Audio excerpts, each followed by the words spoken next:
Very good morning. We will start the parallel session 4 in Hall D from 11:30 to 1 o'clock. This session would go. The chair for this session is Professor Jayant Kumar, Professor of Civil Engineering at IISc Bangalore. The co-chair is Dr. Rajeev Saha, Professor NIT Agartala. And then we have 4 presentations, and including the presentation by Professor Muthu Kumaran in this session, special lecture by Professor Muthu Kumaran. Let me have the pleasure of introducing Professor Jayant, the chair of this session. Professor Jayant Kumar is Professor in Geotechnical Engineering, IISc Bangalore, and in fact, I am happy to inform you that he was our teacher, and he is very meticulous, and research also very meticulously. He works on problems. He is working on lower and upper bound limit analysis with usage of finite element methods. This is related to problems of foundations, tunnels, underground excavations have been addressed in soil and rock media, accounting for the presence of seepage and earthquake body forces. He also works on slipline solutions in geomechanics, and also he is actively working on in situ shear velocity profile of ground and pavements by using multi-channel analysis surface waves. So he is also actively working on the effect of saturation and stress cycles and dynamic properties of soils by using the resonant column and Bender-Raymond tests. And he is also working on different isolation methods for designing foundations subject to vibrations. I take this opportunity to extend a hearty welcome to Professor Jayant sir. Thank you very much, Professor Dinesh. I request you to chair this session. Then we have the co-chair for this session, Dr. Rajeev Saha, Professor, NIT Agartala. And he is actively engaged in numerical and experimental research on earthquake-related problems with prime focus on use of locally available material. I take this opportunity to extend a hearty welcome to Professor Rajeev sir to request him to co-chair this session and carry forward this session. Thank you, sir. Thank you very much. Thank you, Professor Dinesh, and other esteemed delegates over here. Thank you very much. Over to chair and co-chair. Thank you very much, Professor Dinesh. So very, very good morning to all the participants in this session now. So we are going to have a special lecture to be given by Professor K. Muthu Kumaran, who is a professor in civil engineering at NIT Trichy. A little introduction about the Professor Muthu Kumaran. He works in the area of soil structure interaction. He is holding 2 patents to his name, and he has written 5 book chapters. He has received many awards. He is an editorial member of Journal of Civil Engineering and Architecture, and he has published quite a few papers in different national and international journals. And he has been actively involved in the consultancy projects, and he has guided 4 PhD theses, 4 MS thesis, and 40 MTech dissertation. So I request Professor M. Muthu Kumaran to kindly start sharing his presentation slides. And I would request him to finish his presentation in about roughly about 25 minutes of time, 25 minutes. And all subsequent speakers, I request to make a presentation in about 10 minutes time. And you can ask the question in the chat box in case if you are unable to speak. And for the main lecture, we'll have about 10 minutes of discussion time. And for subsequent 3 lectures, we'll have roughly about 5 minutes of discussion time. So I request Professor Muthu Kumaran to kindly start giving his presentation. Thank you very much. Thank you so much for your nice introduction. Very good morning, all. This is the topic, special topic, dynamic characterization of lunar soil simulant. So basically we call it as LSS ISAC 1 for moonquake analysis.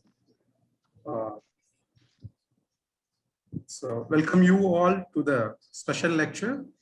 And at the outset, I thank the organizers for giving me this opportunity to present our recent research on lunar soil simulant. So what is a special objective of this space mission. So there are a couple of objectives involved in the space mission. And with respect to the particular space mission, whether it is a moon mission or Mars mission, accordingly, we have to decide the objectives. In this particular mission, I'm more concerned with respect to the lunar mission,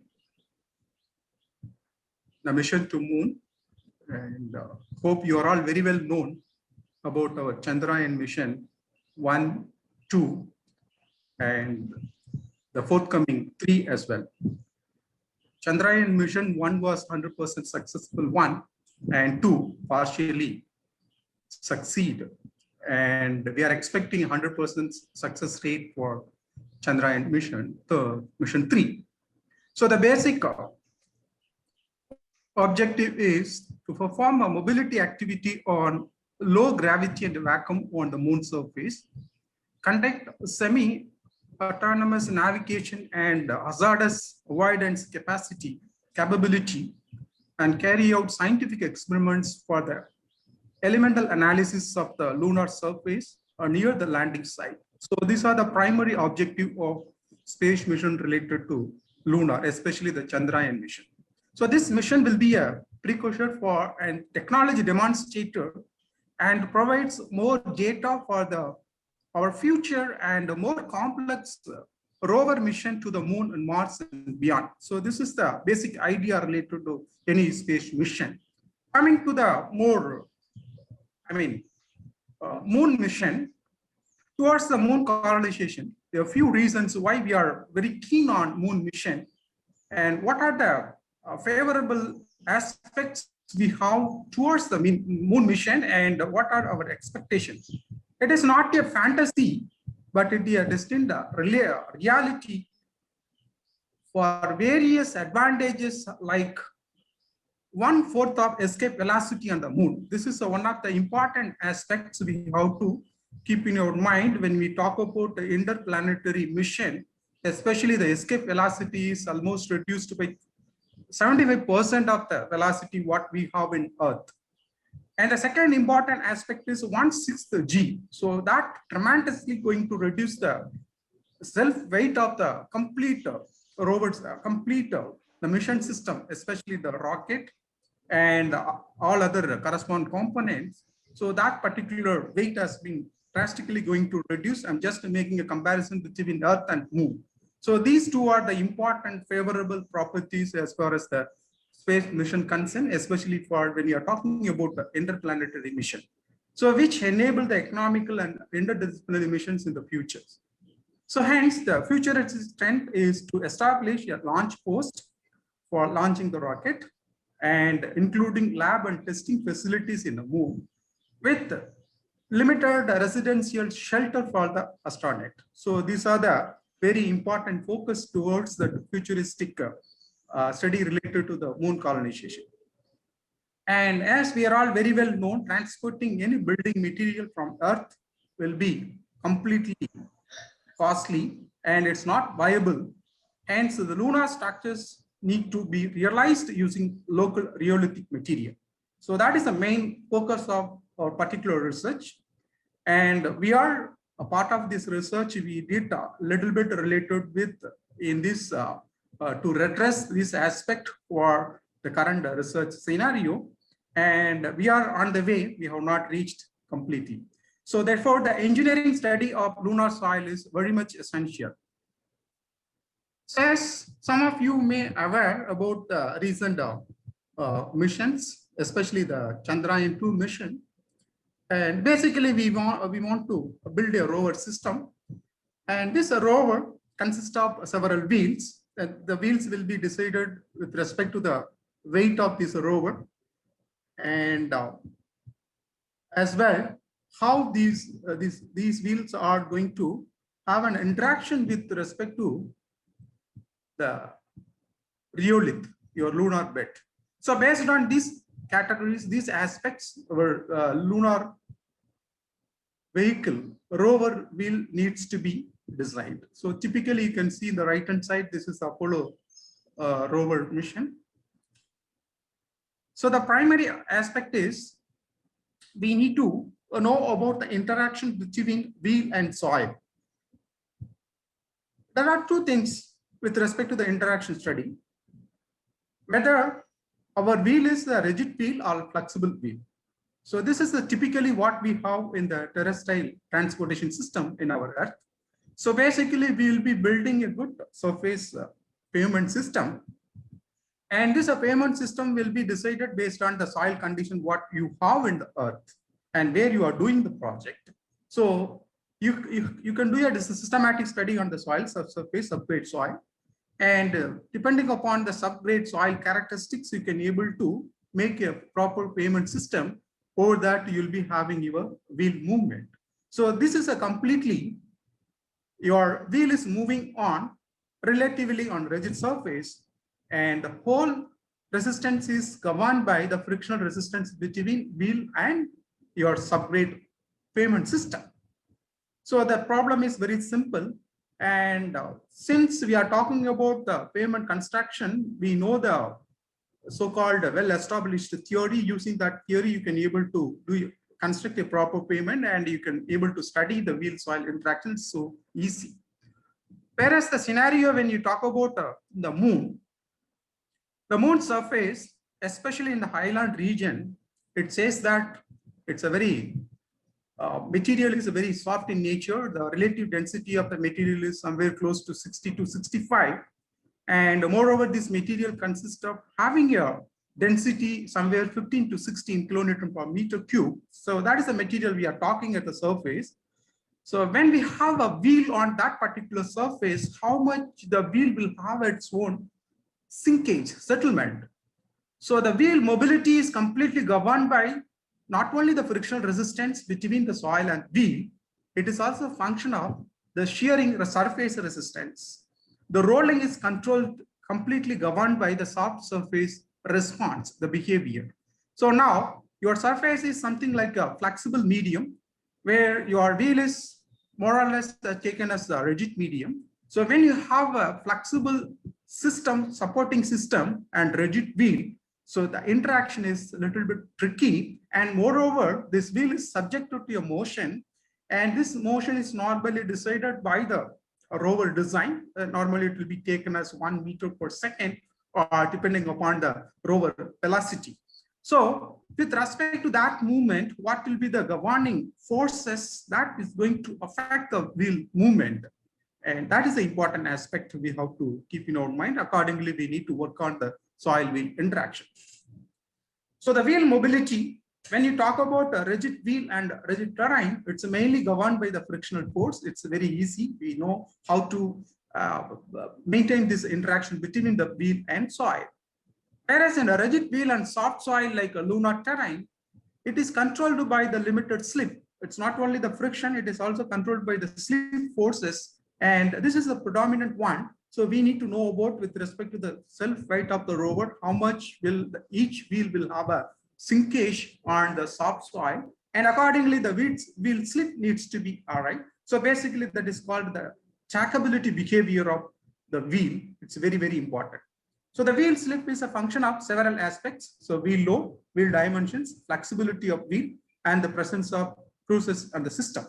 And the soil property. In the present study, we are focusing on the soil properties, especially the sinking potential, and what will be the dynamic characteristics that will also govern with respect to the wheel-soil interaction. Primarily, we have not concentrated more on the wheel-soil interaction and the dynamic characteristics.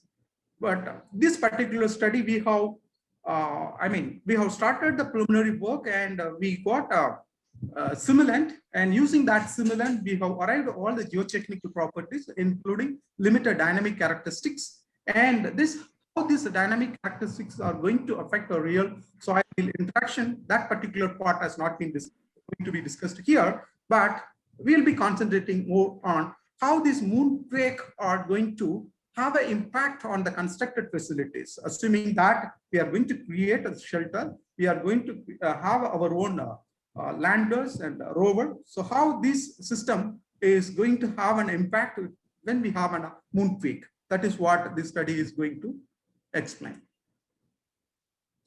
So the performance parameter, especially it's decided with the wheel soil interaction based on these 4 important aspects. So one is the sinkage, how the wheel is going to settle on the soft lunar terrain, and how much the settlement. With respect to the settlement, we need to design what will be the torque we need to apply the wheel to move on that particular surface. And the slip, the limited climbing capacity and shearing radius needs to be decided with respect to the slip which is created between the soil and wheel. And tower ball pull, this is a very, very important, reveals the maximum resistance that can be overcome by the wheel, such a way that the wheel movement will be progressed further. And the drive torque is completely decided by the motor specification requirements, all with respect to the wheel soil interactions. So since the lunar soil is primarily influencing factor of the lunar mobility, it is very essential to assess the geotechnical properties of the lunar soil for the design of lunar rovers and landers. So in the primary objective, so we have done a study related with the geotechnical characteristics of the lunar soil. So both the bearing as well as the traction capacity of the soil depends on the shear characteristics of the soil. The shear strength parameter of the soil depends on the angle of internal friction, cohesion, and the shear deformation modulus. The bearing capacity with respect to the trackability depends on the settlement due to the soil, compaction on the vehicle weight, and the sinkage parameters of the soil are influenced by cohesive modulus of deformation, friction modulus of deformation, and the sinkage exponent. So however, the bearing capacity is more predominantly governed by the settlement that occurs as a result of the shear failure. So with this background, we intend to characterize this material, the developed lunar soil material, with basically we concentrated on these properties, especially the cohesive modulus of deformation, friction modulus of deformation, sinkage exponent, cohesion stress and friction angle, shear deformation modulus, wheel sinkage ratio, and the wheel soil coefficient. So these are the important aspects as far as considering the test, what we have conducted. So from the direct plate load test, these parameters can be able to obtain. And from the direct shear test, we can able to get these parameters. And the wheel soil interaction study, we can able to get all other remaining parameters. So coming to the moon surface, it is not nice like our Earth surface, where we normally deal with a 3-phase system. We have solid phase, water, and air. Whereas the moon phase is a monophase system, it's a completely only solid phase. The soil is a single grain structure. So the existing theory, what we have considered for the Earth, the so-called soil mechanics, may not be directly applied to the moon surface realization. So the available soil mechanics are not directly implementable for the study of lunar soil with respect to the strength and settlement consideration. So the study focused on total characterization of lunar soil simulant for evaluating the behavior of lunar structure and all possible static and dynamic loads. So we basically followed the terra mechanics principle to obtain these lunar characteristics. So this is the typical lithology of this material, lunar material. So you can see up to the top surface, top 10 meter, it's normally we call it as the rheolithic material. This material is a fine grain and reworkable surface deposit. Is, as I mentioned, the relative density of this material varies from 60 to 65 or 70 with respect to the places. So it is basically grouped under medium dense category of surface and followed by several subgroups. And our main focus is in this A region. So as far as the lunar rover mobility concerned, our primary focus is the rheolithic material. As well, the foundation also expected to have maximum within this region. So within this depth. So our primary focus is to create a simulant such a way that the simulant characteristics are more or less same as the lunar rheolithic material. That is what we extended. So we have a limited lunar soil which is brought back from Apollo missions. So almost we have close to 380 kg of return sample, and most of them are available with NASA. So NASA has given a clear guidelines with respect to the simulant. So the simulant properties have been developed by NASA based on the Apollo missions return sample. So our primary focus is we want to map a material such a way that the material mineralogical composition, chemical composition, and the mechanical composition as similar as the brought back moon soil. So that is what our primary study. So the soil grain mostly less than 1000 micron, and major percentage is fine grained soil, 20 to 800 microns. So in this particular lunar soil, we can see a predominant amount of fine grained soil less than 75 micron available, but this material is completely inherent material, as we know that there is no water in the moon surface and there is no possibility of having any development of cohesive stress in the material, and the predominant force is frictional force rather than the cohesive force, even though the particle size is less. So basically we call it as it's a non-plastic material, though the material significantly consists of less than 75 micron sizes. So Apollo 16 core samples is currently baseline reference for the highland region. So accordingly, we decided to develop the lunar soil corresponding to Apollo 16 mission return sample. So basically the highland consists of anorthosite rock bed minerals. So our primary focus is towards that. So these are the properties given by NASA related to Apollo 16 mission. And our primary idea is to map these characteristics with respect to the developed simulant. So the one aspect is we want to map the material flows to the lunar rheolithic condition. And the second important aspect is how this material is going to respond with respect to the actual lunar environmental conditions. The lunar environment is completely different. We have a huge temperature variation, minus 150 degree to plus 107 degrees centigrade. Even in the polar region, variation is slightly higher, and the equator, the temperature is much more than what it has been given here. So it is a complete huge temperature difference in the region between the polar and equator, and from day to night.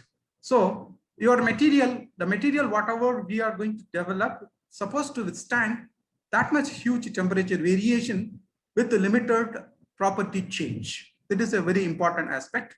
So we want to simulate a simulant such a way that it should serve the huge temperature variation. And the second important aspect is a complete continuous metroidal impact, and creates a lot of radiation effect on the soil material, especially in the rheolithic material, the top 10 meters depth. So lunar materials and structures would optimally resist the dynamic stresses caused by moonquake, and also mechanical impact transferred with the continuous bombardment by the asteroid and meteoroid. And there are no other environmental forces like wind, rain, glaciation, and other as like Earth. And the lunar gravity of 1/6 g contributes towards the self-height of various structures and non-structural members, and the complete condition is vacuum. So these are the challenges we have in the moon. So we need to propose a particular moon structure such a way that the structure needs to overcome all these terms. So beside these environmental forces, we also need to concern with respect to the moonquakes. So it has, NASA has given a lot of research outcome related with the moonquakes, and then and there NASA report has given a lot of evidence related with the occurrence of the moonquakes. So basically the moonquakes have been classified into 4 major groups according to the reported research on moonquake analysis.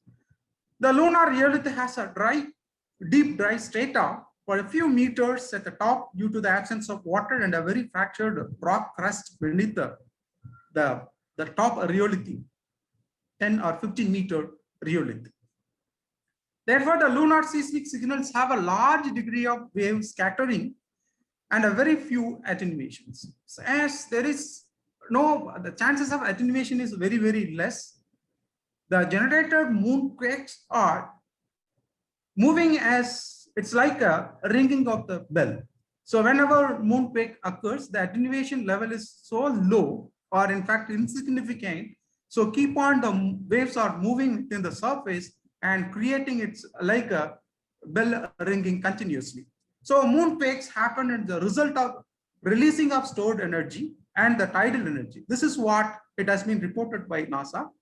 And the quakes are not as like an earthquake created by tectonic movement. Rather, it is completely due to the tidal energy difference in the surface or inside the moon. So it is not due to the release of tectonic energy. So there are 4 different kinds of moonquakes possible on the surface of the moon that are listed here. So basically the shallow moonquake is happening from 20 to 30 kilometers from the surface. This is the one more concern for us than the deep moonquakes. So basically the shallow moonquake is happening 20 to 30 kilometers below the surface, whereas the deep quakes, moonquakes are about 700 kilometers below the surface, probably caused by the tidal variation. So basically it's called the moon tides. And the vibration from the impact of meteoroids, this is another important aspect. This is as like a local vibration. So since the moon is subjected to a lot of meteoroidal impact, so it's the meteoroidal impact, probably those who have already seen the moon surface, you might have seen a lot of craters. These craters have been created because of this continuous meteoroidal impact. Some of the craters are several kilometers in radius. So this creates and time-bound vibrations. So these vibrations will also be a cause concern for us when we have a structure which is very close to this kind of meteoroid impact. And another important aspect is the thermal quakes caused by the expansion of the previous crust and first illuminated by the morning sun after 2 weeks of the deep freeze. So huge thermal change, temperature variation is also creating thermal quakes. So these are the 4 important aspects. And as far as the lunar structure concerned, shallow moonquake and the impact of meteoroidal and thermal quakes are very, very important. So we need to have our rheolith.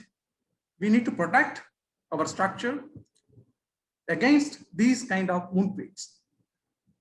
So deep moonquakes happens with respect to the tidal periodicity once in a month or 7.5 months. So depending upon this periodicity.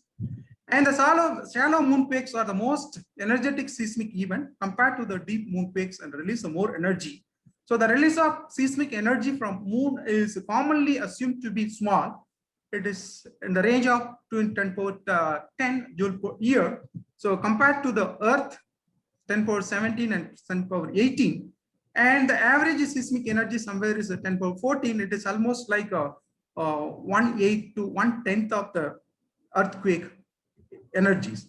So the third type of moonquake is impact, which occurred regularly due to the impact of meteoroid. So Apollo seismometers in the Apollo mission 12, 13, 14, and 16, 17, continuously Apollo missions have installed seismometers in the moon surface, and continuously the seismic events have been measured, monitored by the Apollo missions, and based on that data, and they have reported that recorded almost 13,000 moonquakes, deep quakes, shallow quakes, and the combination of all these things. And normally this, according to the Richter scale, what we follow, the measurement magnitude of moonquake was less than 3 and mostly less than 1. So occurrence of 3 magnitude moonquakes are very less, but the most common type of occurrence of moonquakes are close to Richter scale 1. So such a low energy moonquakes. So the moonquake vibration dies out within up to 1 minute. The maximum observed period is not more than 2 minutes. Therefore, the dynamic response of the moon and Earth would not be similar to each other. Hence, we need to deal this separately, and we need to develop a theory for this moonquake.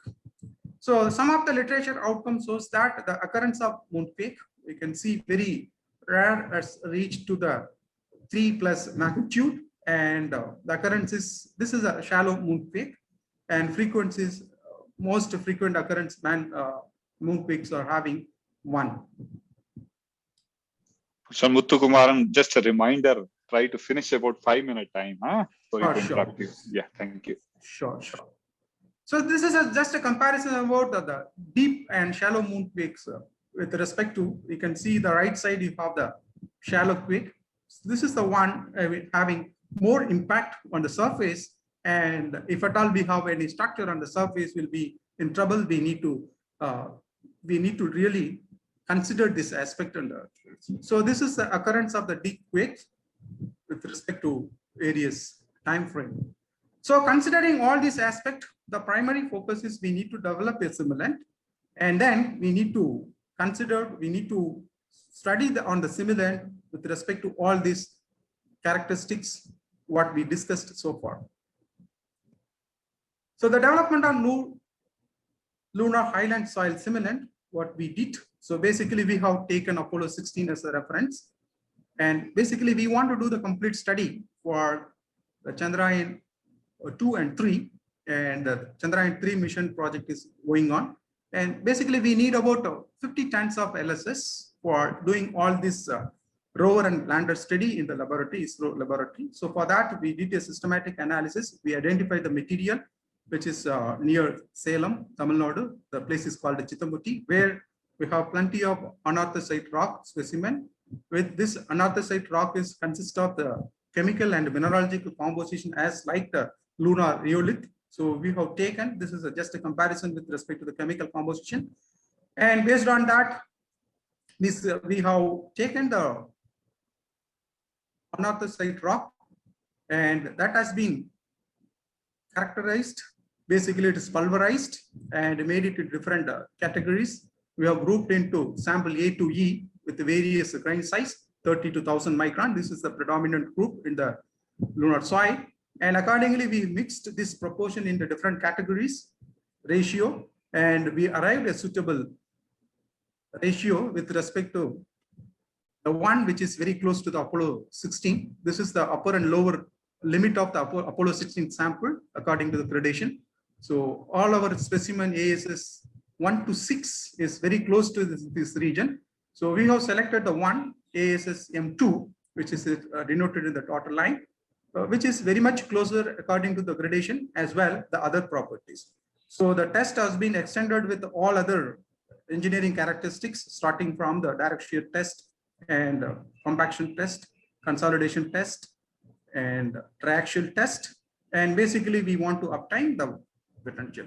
The very important aspect is constructing the singage exponent. So basically what will be the sinking capacity of the material. So that we have simulated in the laboratory conducting simple plate load test. And the very important aspect is the wheel will be decided, the rover wheel will be decided based on the singage exponent. Basically the singage component, especially the cohesive modulus of deformation and the friction modulus of deformation. And for that, we have taken different aspect ratio of the plate, keeping the length as 180 millimeter as a constant, varying the width from 72 to 180, such a way that we maintain from 1 to 2 aspect ratio. That aspect ratio is basically the one going to decide about the slip as well as the friction of the wheel. And based on that, we have evaluated both the cohesive modulus and the friction modulus. And this is the developed material. And using that, all other properties have been obtained using all the mixes ASSM 1 to 6. And finally, ASSM 2 has been decided as the one which is having a material properties very close to the Apollo 16, and that has been decided as the ISAC 1. And in fact, this ISAC, LSS ISAC 1 has been patented by Indian Patent ISRO. And this material has further extended with the study in the actual lunar bed created by ISRO laboratory, both considering the rover study. So rover study has simulated by considering 1/6 G condition by using a helium balloon, and neon lamps have been used to create the temperature effect. And in fact, the vacuum condition has not been created. So completely, this the developed material has been extended for further study in the laboratory and applications. And coming to the dynamic characteristics, we have basically used the triaxial, cyclic triaxial apparatus and Bender element method to estimate the cyclic, dynamic characteristics of this material. So basically using cyclic triaxial apparatus for various confining pressure, we calculate the shear deformation modulus and damping ratio. And using Bender element, we got the maximum shear modulus of the soil. So we have considered with various frequency from low to high, 0.5 to 2 Hertz with various confining pressure, 50 to 200 kilopascal. So considering from top surface to 3 to 5 meter depth where our point of interest with respect to the foundation. So that is what we did. And this is the complete historical loop of this cyclic triaxial apparatus study for the frequency of 1.4 Hz to confining pressure of 100 PA. And just we have from this, we have calculated the damping ratio using the standard relation and using the E and G mu as estimated. From the Bender element, we have calculated the maximum shear modulus. And this is the complete outcome of this result for various confining pressure with the frequency for a particular value of the shear modulus, and the Bender element result for maximum shear modulus for the density corresponding to 65 as in the lunar reality.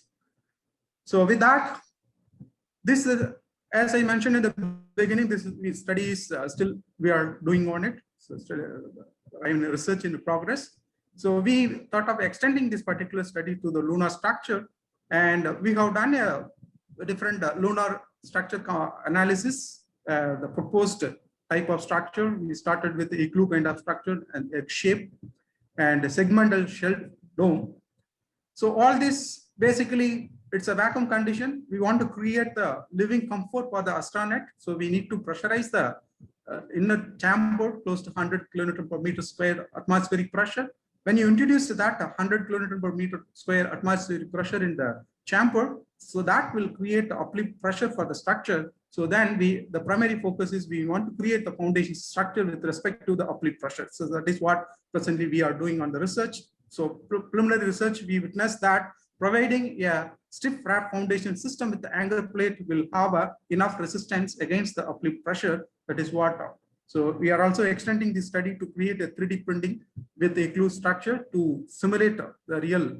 We want to check the real condition with respect to the uplift pressure. That is what we are extending. So coming to the conclusion, a lunar soil simulant was jointly developed by Indian Space Research Organization India and large quantities for the further extensive research work. The geotechnical properties of LSS ISAC-1 were verified with respect to the Apollo 16 mission. The dynamic characteristics of the lunar soil is very much required for the lunar structure would be built on the lunar surface. The dynamic response of the lunar structure would be assessed based on the dynamic properties of the lunar soil, such as the shear modulus and damping ratio. So the cyclic triaxial test was performed effectively to simulate the moonquake conditions in the laboratory level. So the dynamic properties were assessed based on the moonquake conditions in terms of different frequencies and confining pressure. The dynamic properties of the LSS ISAC-1 would hopefully be very useful for the further research work for moon colonization aspect. So with that, I'm just closing my talk. I would like to acknowledge for this work. It's basically a research project funded by ISRO, Respond Scheme, project number 426. This is the topic of the project. I thank Dr. P. Kunjikrishna, Director, URC ISRO, and M. Annadurai, former Director, ISAC, and Mr. Venugopal, Group Head, ISAC, and these are the members who done this particular project in laboratory. I also extend my thanks to Professor Anbalagan. He was the one instrumental in identifying the material, ionized rock material in Salem. So with that, I'll close my talk. So future moon colonization, we have a structure like this in the moon, maybe after a couple of decades. Thank you all. So thank you very much, Professor Muthukumaran. Now we have about 8 to 10 minutes of time of discussion. So if anybody has a question right now, he's welcome to ask. Meanwhile, I have some 2-3 questions from my side. First of all, very nice presentation, Professor Muthukumaran. I mean, to test something regarding to soil and moon is always something very, very rare. Huh? So it's not an easy task. Huh? So my first question is, you mentioned that 382 kg of material was brought by the Apollo mission from moon to the Earth. Sure. You have an opportunity to test any of the material yourself, or basically all the properties have been taken from the information given by the Apollo experts only? Yeah, thank you. In fact, we had an opportunity to get the actual lunar soil. We got close to 500 grams. half 500 kg we gram. got from, ISRO has supplied 500 grams of sample. We could do only the gradation. Using that material, we did the gradation. But after mapping that, we handed over the material to ISRO. So yeah, in fact, we physically touched the material.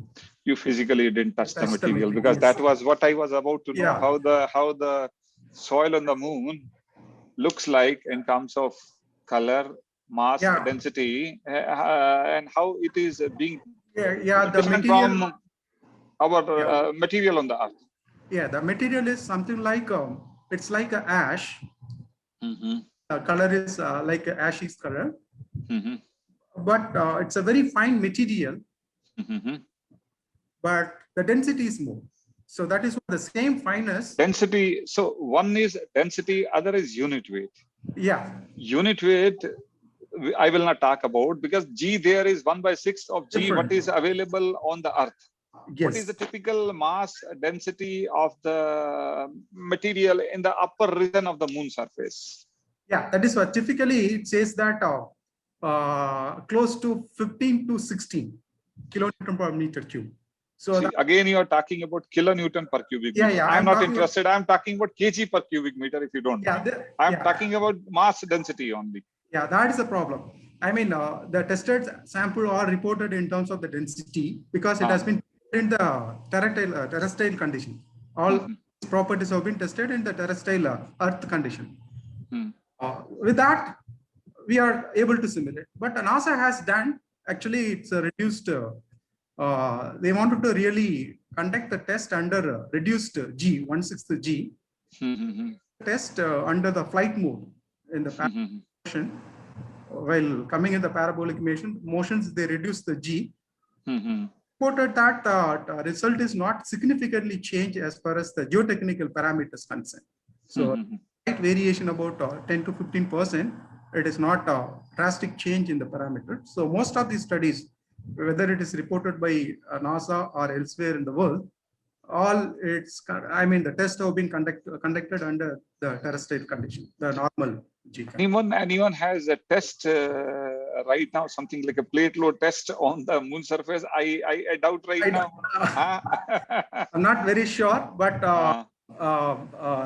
NASA is working extensively, and Korean people also working extensively. Japanese working, and probably we may get some details later, because everybody is focusing on moon. So definitely we may have some sort of research outcome with all the environmental conditions. Somewhere in the presentation, somewhere in the presentation you mentioned, if I'm correct, tidal waves. Yeah. I believe on the moon there is no such ocean or sea. There is no as such free water. Yes, exactly. What tidal wave you mean to say? I didn't understand actually. Yeah, you are talking about the moon quakes. Yes, it's a moon quake. And you said the source is perhaps the tidal waves also. I did not understand the meaning of it. Yes. It is, in the research, it says that the attraction between moon and Earth. So this is basically the attraction between moon and Earth. So that, with respect to the motion, creates the energy difference in the surface as well as inside the moon. So that is the creates the waves. That is called, they call it as a tidal waves. It is not as like the ocean wave, tidal wave.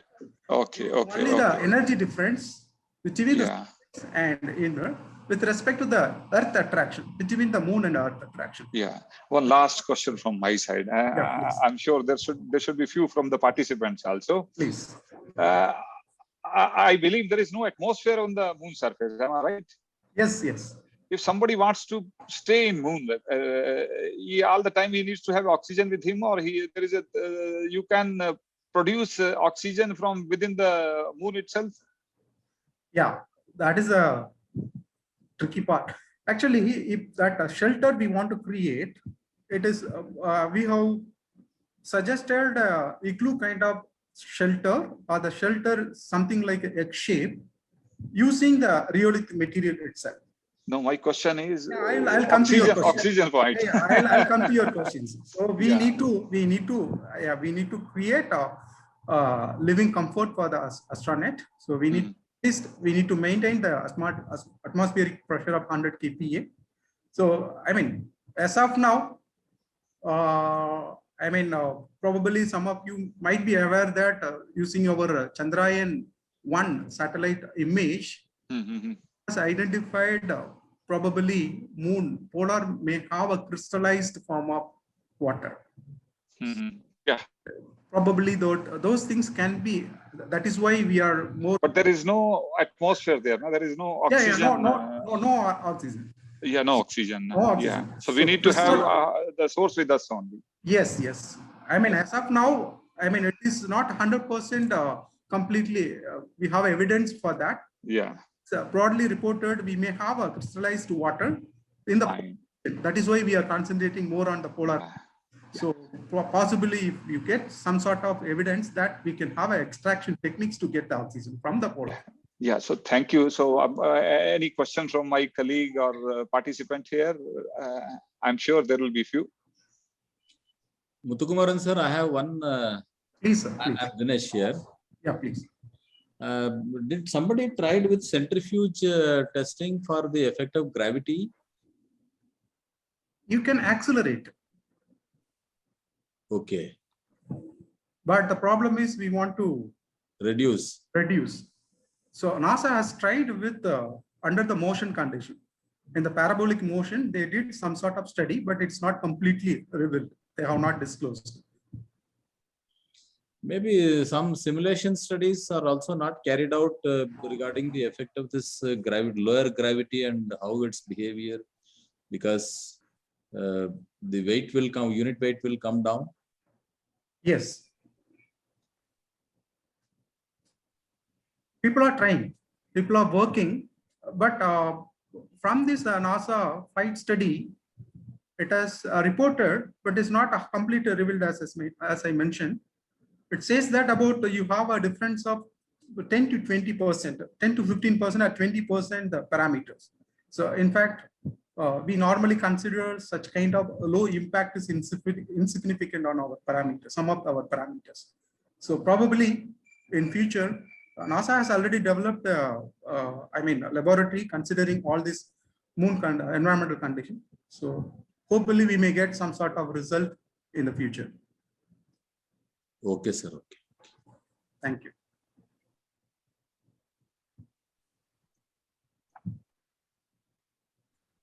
Yeah, Professor Muthukumaran sir, this is Rajiv. Yeah, how are you, please, sir?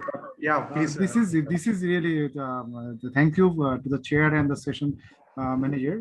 This is an opportunity for us. Actually, I don't have a specific question to you right now. Really, it is a great experience for me, for us, and 7th ICRA ji has given a chance to learn or get the information about moon staying in the earth. Really, it's a very pleasure and very informative to us, I believe. The thing is that you spoke about that minus 150 degrees centigrade to 107 degrees centigrade of temperature difference. Yes. So it's a huge, I think. Now the material which what I understood, which you are trying to simulate in the earth, I don't know how to understand the behavior of such a material with such a difference of temperature. So what is your opinion, just to know? Yeah. In fact, in the last 4th quake is based on the huge temperature variation.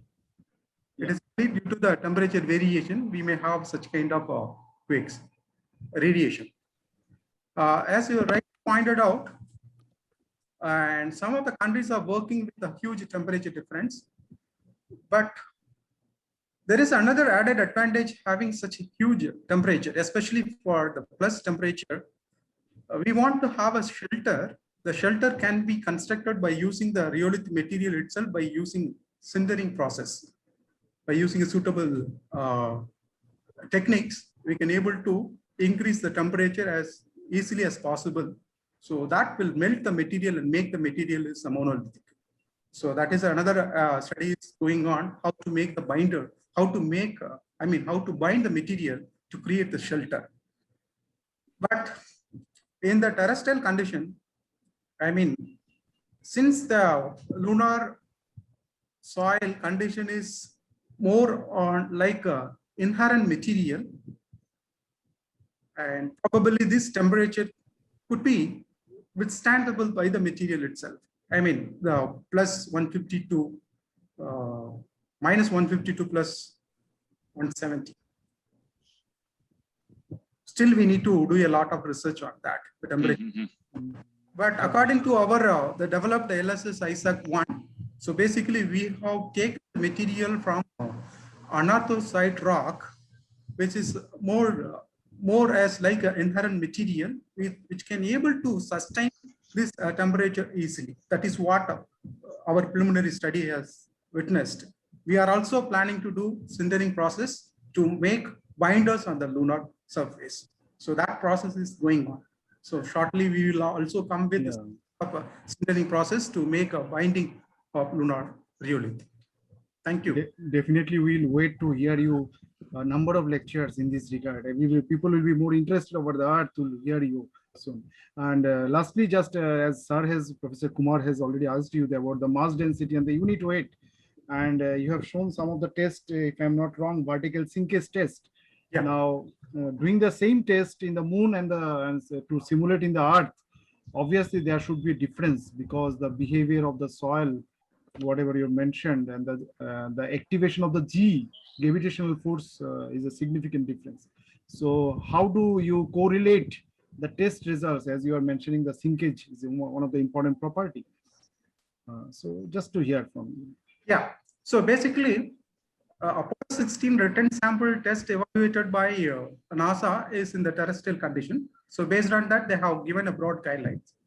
And as you rightly said, definitely there will be an impact on the G effect.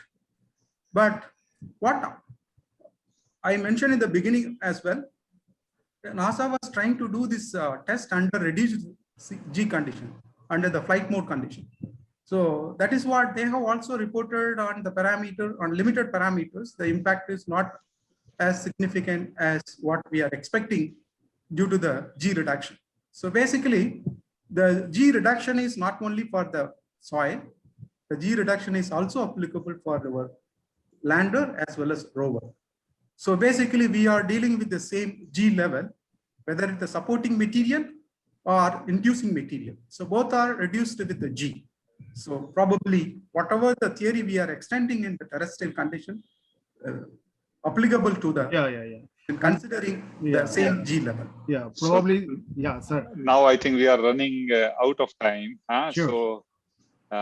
So thank you very much. I think if we have some more question, I'm very sure we can interact later on with Professor Muthukumaran. Once again, thank you very much, Professor Muthukumaran, for a very, very nice on a topic which is a little different. Thank you so much. Topic. So thank you very much. Thank you. Thank you very much. Yeah.